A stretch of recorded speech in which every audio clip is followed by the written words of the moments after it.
أهلا بكم مشاهدينا الكرام في فيديو جديد خاص بتوقعات حالة الطقس بالجزائر والأيام المقبلة. حسب آخر تحديث للنموذج الأوروبي كما يبين في الصورة، أمطار غزيرة وعواصف رعدية قوية جدا ببسكرة وقسنطينة وبجاية والمشرية وتيارت وتلمسان ومعسكر وغليزان وعين دفلة وتبازة وبالعاصمة الجزائرية.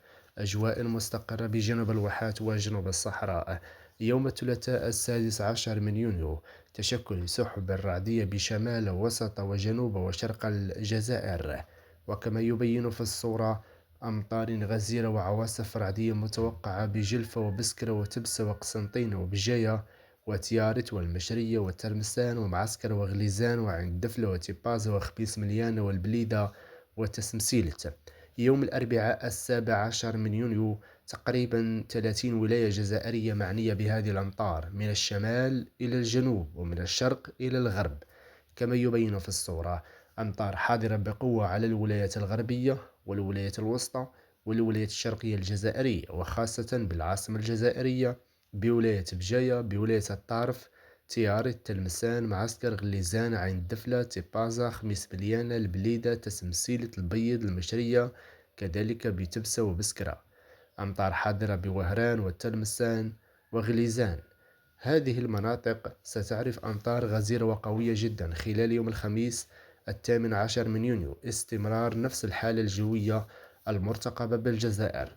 فيجب على المواطنين التوخي الحيطة والحذر والابتعاد عن المجاري والوديان والمنحدرات، وخاصة بالمناطق الجبلية بسبب التقلبات الجوية التي تعرفها الجزائر.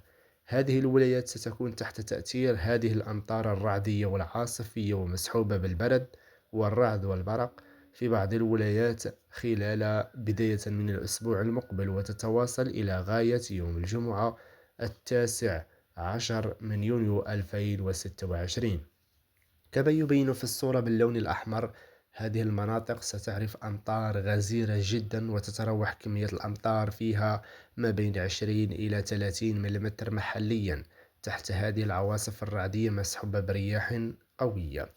وإلى هنا نصل إلى ختام النشرة الخاصة بتوقعات حالة الطقس بالجزائر في هذا الفيديو.